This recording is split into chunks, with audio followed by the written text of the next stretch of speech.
Hi കൂട്ടുകാരെ, എല്ലാവർക്കും ഈ മാസ്റ്റർ മറ്റൊരു വീഡിയോയിലേക്ക് സ്വാഗതം.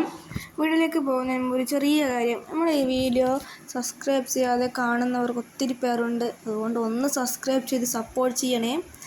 ഇഷ്ടപ്പെട്ടാൽ ലൈക്ക് ചെയ്യാനും മറക്കരുത്. നിങ്ങളുടെ അഭിപ്രായം കമൻറ്റിലൂടെ രേഖപ്പെടുത്തൂ. അത് കൂട്ടുകാർക്ക് കൂടി ഷെയർ ചെയ്യൂ.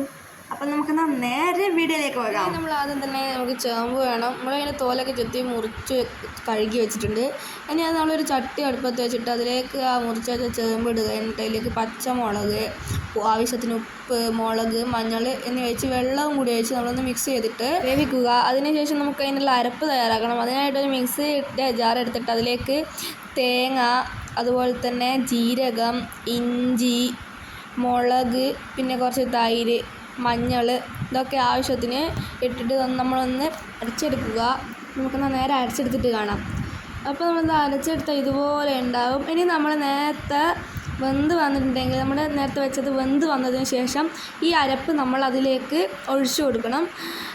ഒഴിച്ചു കൊടുത്ത് കഴിഞ്ഞിട്ട് മിക്സിയിൽ ബാക്കി ഉണ്ടെങ്കിൽ നമ്മൾ വെള്ളമൊക്കെ ഒഴിച്ച് മിക്സി അതിലൊന്ന് എല്ലാം ഒഴിച്ച് കൊടുക്കുക.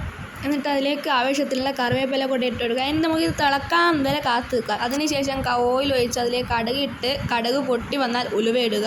അതിനുശേഷം വറ്റൽമുളക് ഇട്ട് നന്നായിട്ടൊന്ന് പൊട്ടി വന്നാൽ നമ്മൾ ആ നേരത്തെ തിളപ്പിച്ച് മാറ്റി വെച്ചിട്ടുള്ള കറിയിലേക്ക് ഇത് നമ്മൾ ഫുള്ളായിട്ടൊന്ന് ആക്കി കൊടുക്കുന്നുണ്ട്. അപ്പോൾ നമ്മളെ കറി ഇവിടെ റെഡി ആയിട്ടുണ്ട്. ഇനി നമുക്ക് കറി ഒന്ന് ടേസ്റ്റ് നോക്കണ്ടേ. അതിനായിട്ട് ഞാനൊരു പാത്രം എടുത്തു, അതിലേക്ക് ആവശ്യത്തിലുള്ള ചോറ് ഇട്ട് കൊടുത്തു. എന്നിട്ട് നമ്മളിപ്പോൾ ഉണ്ടാക്കിയുള്ള ചേമ്പിൻ്റെ കറി അങ്ങോട്ട് ഒഴിച്ചു കൊടുത്തു. എന്നിട്ട് നമ്മളിന്ന് മീനൊക്കെ ഉണ്ട്, അപ്പോൾ മീനും അതിൽ സൈഡിൽ വെച്ച് കൊടുത്തു. അച്ചാർ, പിന്നെ തൈര്. കഴിച്ചു നോക്കുമ്പോൾ നല്ല ടേസ്റ്റ് ഉണ്ട്. ഇന്നത്തെ വീഡിയോ ഇത്രയേ ഉള്ളൂ. വീഡിയോയിൽ ആദ്യം പറഞ്ഞതുപോലെ തന്നെ ഈ വീഡിയോ ഇഷ്ടപ്പെട്ടാൽ എല്ലാവരും ലൈക്ക് ചെയ്യൂ, സബ്സ്ക്രൈബ് ചെയ്ത് സപ്പോർട്ട് ചെയ്യാനും മറക്കരുത്. കൂട്ടുകാർ കൂടി ഷെയർ ചെയ്യൂ, അഭിപ്രായങ്ങൾ കമൻറ്റ് ചെയ്യൂ. അടുത്ത വീഡിയോയിൽ നമുക്ക് വീണ്ടും കാണാം. അതുവരെ ബൈ.